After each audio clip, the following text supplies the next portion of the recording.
धुळे तालुक्यातील निमगुळ येथे जागतिक पर्यावरण दिन अत्यंत अनोख्या आणि प्रेरणादायी पद्धतीने साजरा करण्यात आला।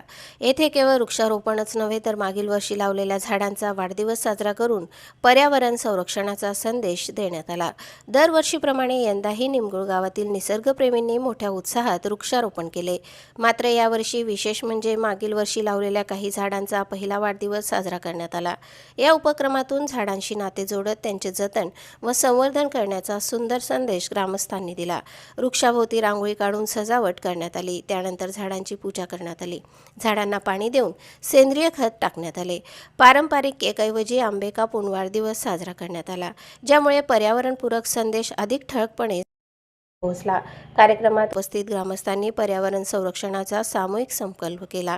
निसर्गाचे रक्षण ही केवळ सरकारची जबाबदारी नसून प्रत्येक नागरिकाचे कर्तव्य आहे, अशी भावना यावेळी व्यक्त करण्यात आली।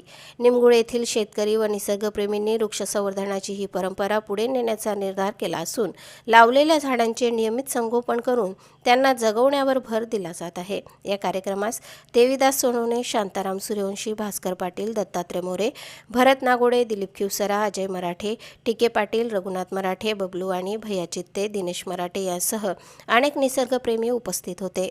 प्रतिनिधी गोकुळ देवरे आणि वृत्तनिवेदिका सीमा पाटीलसह स्वराज्य न्यूज धुळे। जागतिक पर्यावरण दिवसानिमित्त आम्ही मागच्या वर्षी जे झाडं लावली होते त्या झाडांना आज 1 वर्ष झालेले आहेत आणि त्या झाडांचं संवर्धन करणं किंवा काळजी घेणं हे खूप महत्त्वाचं आहे आणि त्या हिशोबाने आज आम्ही झाडाचा वाढदिवस आज छोटेखानी करत आहोत। ज्याप्रमाणे आपण घरातील सदस्याचा वाढदिवस करतो त्याचप्रमाणे आज आम्ही केक म्हणजे आम्ही आंबे कापून एक केक कापून वाढदिवस झाडांचा केला।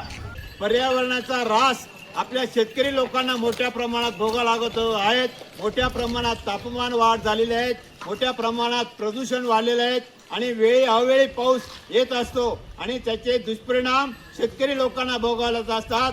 ते होऊ नये यासाठी आमच्या येथील शेतकरी ग्रामस्थ मोठ्या संख्येने वृक्षारोपण करतात आणि वृक्षाची सुद्धा काळजी घेतात। पुण्याच्या जागतिक पर्यावरण दिवसाच्या मी शुभेच्छा देतो।